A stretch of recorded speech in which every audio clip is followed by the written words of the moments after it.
Welcome to waves media Telugu. Annamayya జిల్లా మదనపల్లిలో సమన్వయకర్త నిస్సార్ అహ్మద్ ఆధ్వర్యంలో చంద్రబాబు వెన్నుపోటుకు 2 ఏళ్లు పేరిట రౌండ్ టేబుల్ సమావేశం నిర్వహించారు. ఈ సమావేశంలో వైఎస్ఆర్సీపీ నాయకులు, వివిధ రాజకీయ పార్టీలు, ప్రజా సంఘాల ప్రతినిధులు పాల్గొన్నారు. సమావేశంలో మాట్లాడిన నేతలు ఎన్నికల సమయంలో ఇచ్చిన సూపర్ 6 సహా పలు హామీలను కూటమి ప్రభుత్వం అమలు చేయలేదని విమర్శించారు. వికలాంగుల పెన్షన్లు, మహిళలు, రైతులు, యువత, నిరుద్యోగులకు సంబంధించిన హామీలు నెరవేర్చలేదని ఆరోపించారు. రాష్ట్రంలో శాంతి భద్రతలు క్షీణించాయని, ప్రజా సమస్యల పరిష్కారంలో ప్రభుత్వం విఫలమైందని పేర్కొన్నారు. జూన్ 12న రాష్ట్ర వ్యాప్తంగా నిర్వహించనున్న చంద్రబాబు వెన్నుపోటుకు 2 ఏళ్లు కార్యక్రమాలను విజయవంతం చేయాలని సమావేశం పిలుపునిచ్చింది. మాజీ MLA doctor Desai Tippareddy, CPI నాయకులు, ఇతర రాజకీయ పార్టీలు, ప్రజా సంఘాల ప్రతినిధులు హాజరయ్యారు. ఏ రకంగా ద్రోహం చేస్తా ఉంది అనేది క్లియర్ కట్గా ప్రజలకు తెలిసేటట్టు ఉన్నారు. ఇది తెలియాలంటే అన్ని పార్టీలు ఒక వేదిక మీద వచ్చేసి అందరూ డిస్కస్ చేస్తే తప్ప మొత్తం ఉండే విషయాలు బయటికి రావు. దీంట్లో పరిగణలో తీసుకొని జగన్మోహన్ రెడ్డి గారు మన అధిష్టానం కూడా ఒక డెసిషన్ తీసుకొని రాష్ట్రమంతటా ఇది చేస్తా ఉంది. దీంట్లో భాగంగా మదనపల్లి కాన్ఫరెన్స్ లో కూడా ప్రజా సంఘాలు, అదేవిధంగా వచ్చిన అన్ని పార్టీలు, చాలా పార్టీలు వచ్చినాయి. అదేవిధంగా కుల సంఘాలు ప్రతి ఒక్కరికి వచ్చేందుకు దీని వేదికని ఇది చేసుకొని షేర్ చేసుకొని వాళ్ళ భావాలను వ్యక్తం చేసుకోవడం జరిగింది. ఇవి అందరి మాటలు వింటా ఇక్కడ ఏమనిపిస్తా ఉందంటే టోటల్ 100% గవర్నమెంట్ ఫెయిల్యూర్ అయింది. ఏ రకంగా కూడా ప్రజలకు మేలు చేసే స్థితిలో ఈ ప్రభుత్వం లేదు. అన్ని రకాలుగా కూడా ఫెయిల్యూర్ చేయాల్సింది. ఫర్ ఎగ్జాంపుల్ చూడండి, ఈ ప్రభుత్వానికి ఒకటే చెప్పడం అందరూ మనం డిస్కస్ చేద్దాం, కానీ ఒక మేనిఫెస్టో గురించి మనం డిస్కస్ చేయాలి. మేనిఫెస్టో అనేది ఈ కూటమి ప్రభుత్వానికి వేస్ట్ కాగితం లాంటిది, చెత్త కాగితంతో సమానం. ఓన్లీ అది ఒక పరికరం. ఎలక్షన్ టైంలో దాన్ని ఉపయోగించాలా, ఎలక్షన్ అయిపోదాన్ని ఇచ్చి పారేయాలా, అది తప్ప వాళ్ళకి ఎటువంటి ధ్యాస దాని మీద లేదు.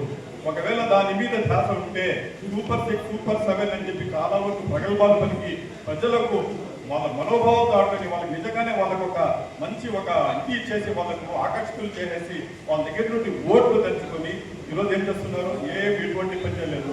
సూపర్ 6 అనేది ఏది చేయకుండా ఏదో గొప్ప చేంజెస్ చేశారు. మిగతాది ఏది కూడా వాళ్ళు చేసింది ఏమీ లేదు.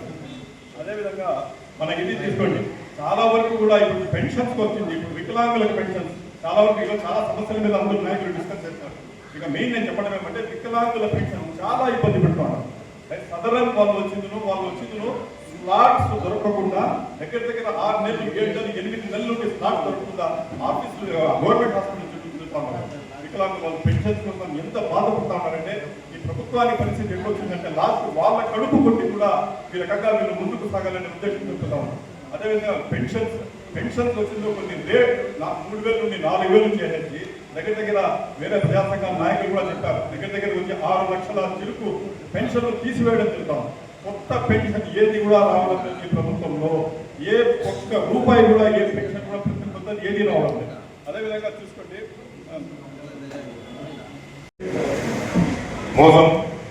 మోసం అంటే బాబు అనేది ఒక నినాదంగా మారాలి.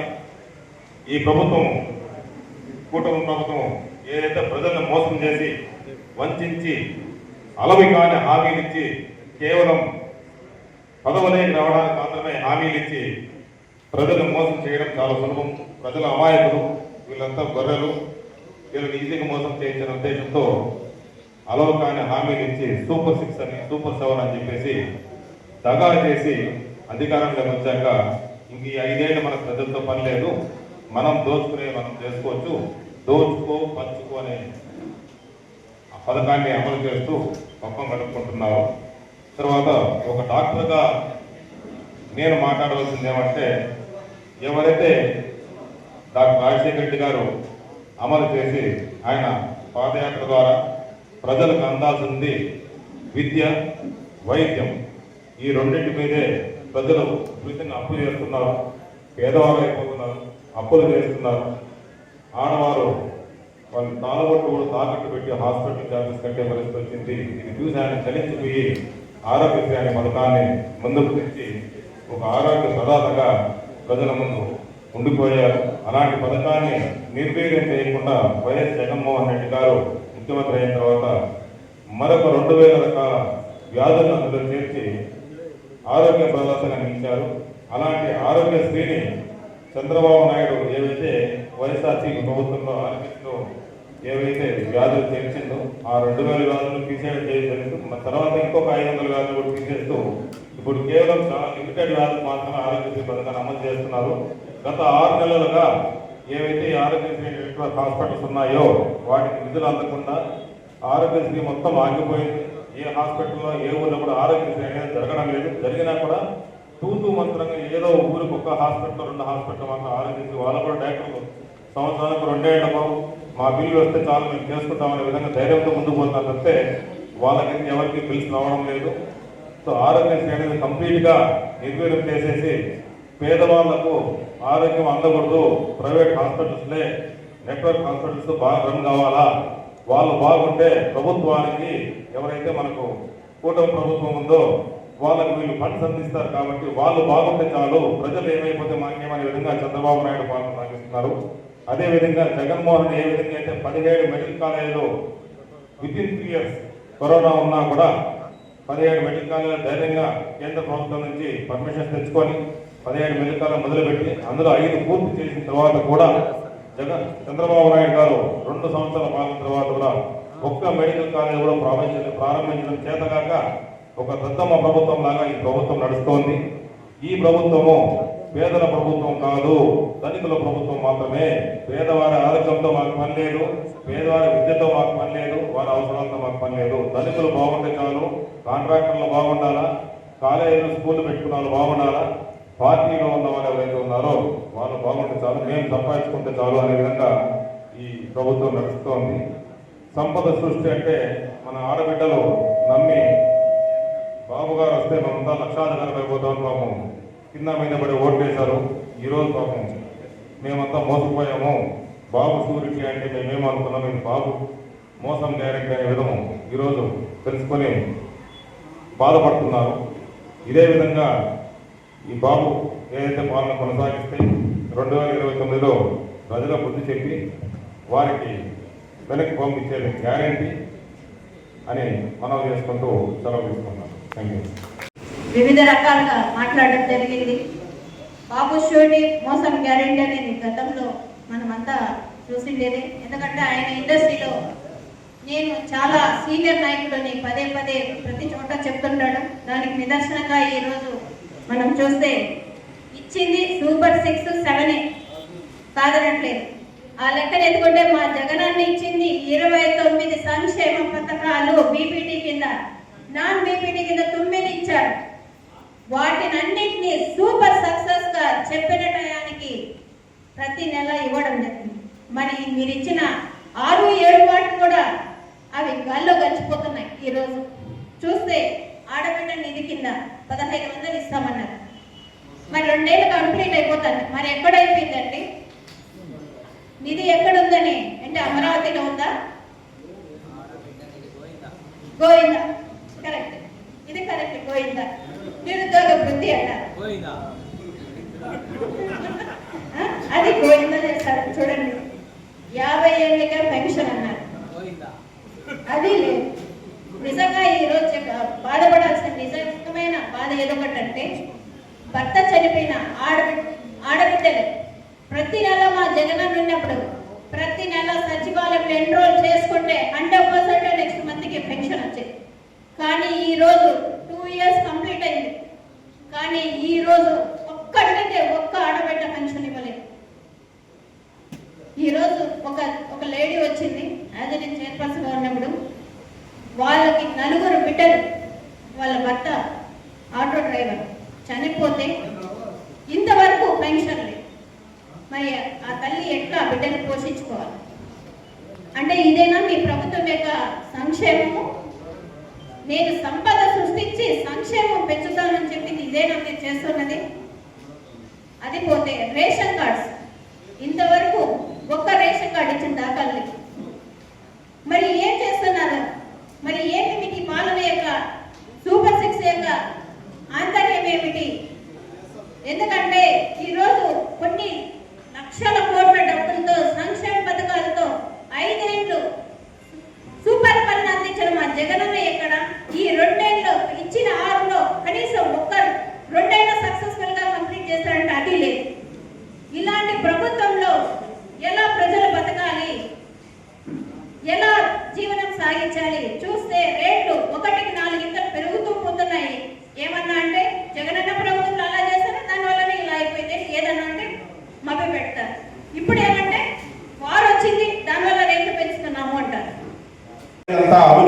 హాస్పిటల్గా మారారు అని చాలా క్లియర్గా చెప్పారు. మీకు కావాలంటే వీడియో రిఫరెన్స్ ఇస్తాను.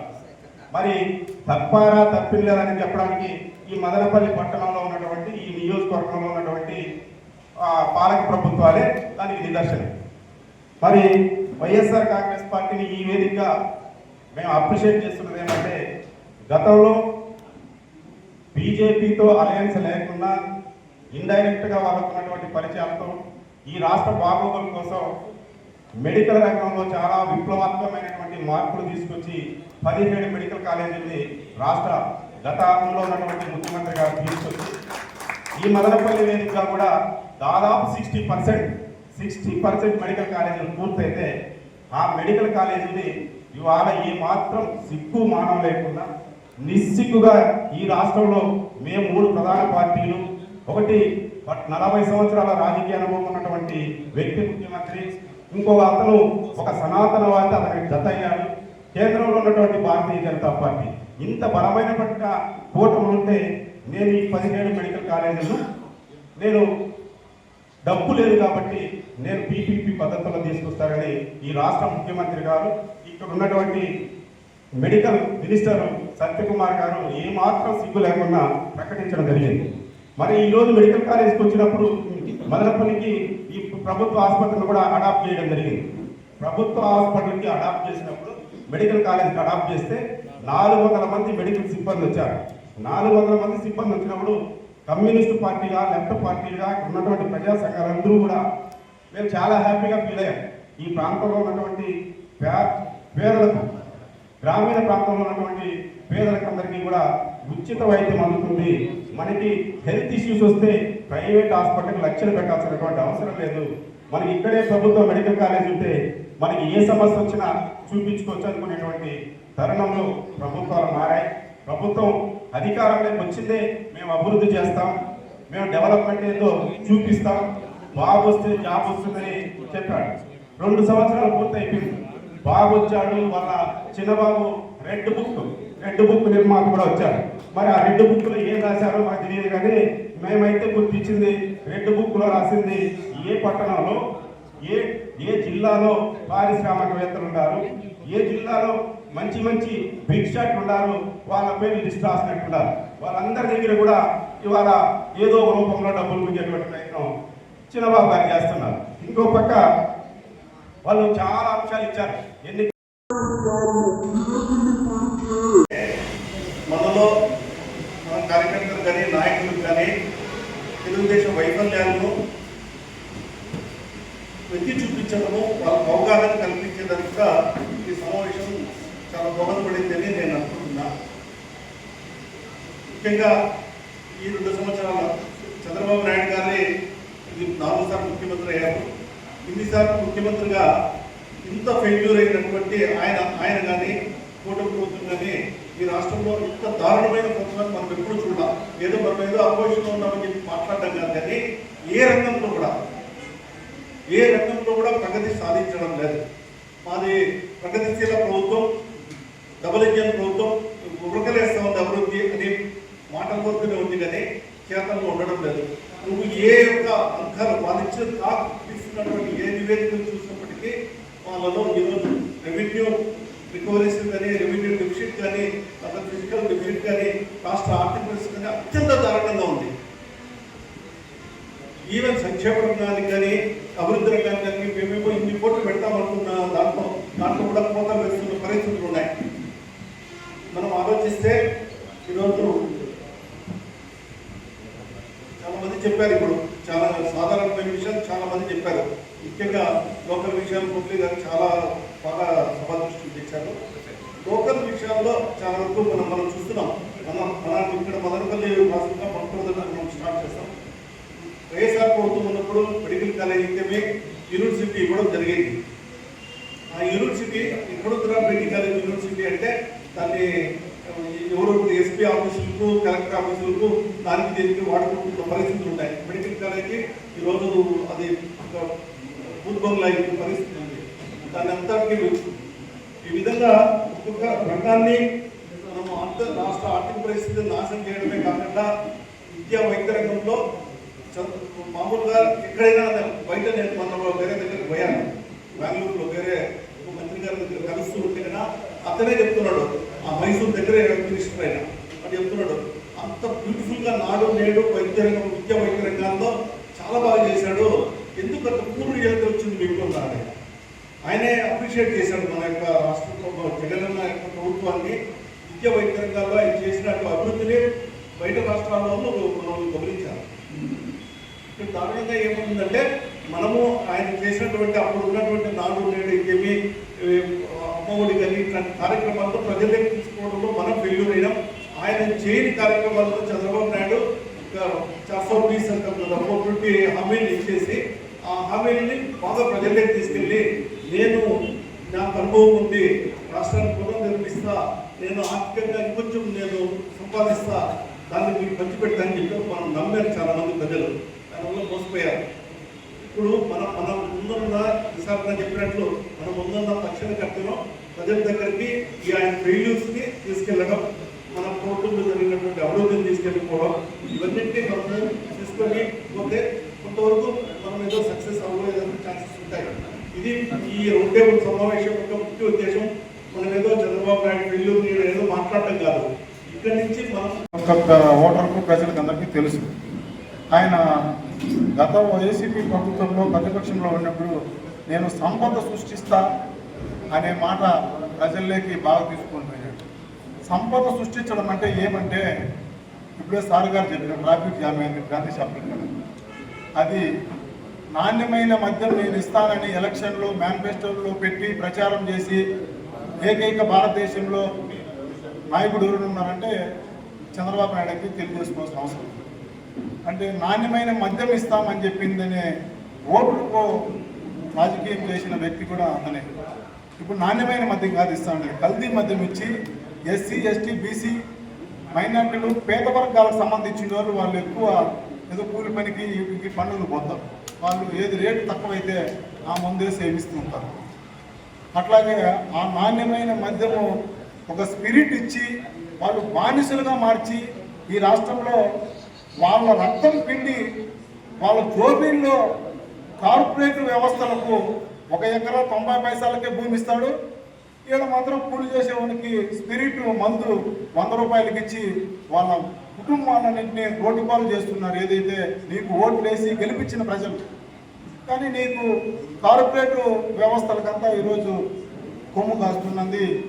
ఇది అందరికీ తెలిసిందే. ఈ 2 ఏళ్ల కాలంలో చెప్పుకుంటే ఎన్నో ఉన్నాయి. కరోనా టైంలో అప్పుడు కూడా ప్రజలకు ఇచ్చిన మాట ఎక్కడ ఎనికి తీసుకోకుండా మా నాయకుడు జగన్మోహన్ రెడ్డి గారు అన్ని సంక్షేమ పథకాలు ఇస్తే మేధావి వర్గాలు కొంతమంది ఎగతాళిగా చేసినారు. ఎగతాళి చేస్తే ఈ రాష్ట్రంలో కరోనా వచ్చి 2 ఏళ్ళు తాండవం ఆడితే కూడా జీడిపి రేటు మన ఆంధ్ర రాష్ట్రంలో పెరగడం ఆ రోజు. ఈరోజు మాత్రం అమరావతి పేరుతో ప్రతి మంగళవారము 5,000 కోట్లు అప్పు తేవడం ఇదేనా సంపద సృష్టిస్తానని చంద్రబాబు నాయుడిని ఈ సభా వేదికగా సూటిగా నేను అడుగుతున్నాను. అంటే సంపద సృష్టించడం అంటే ప్రతి వారము మంగళవారం 5,000 కోట్లు అప్పు తేవడమా? మా ఎస్సీ ఎస్టీ బీసీ మైనార్టీ పేద వర్గాలకు సంబంధించిన వాళ్ళ బతుకులంతా రోడ్డు పాలు చేసి నాణ్యమైన మద్యం ఇస్తానని స్పిరిట్ వాళ్ళ జీవితాల్లో ఇచ్చి వాళ్ళు విచ్ఛిన్నం చేసి ఇది ఒక ప్రక్రియ జరుగుతుంది.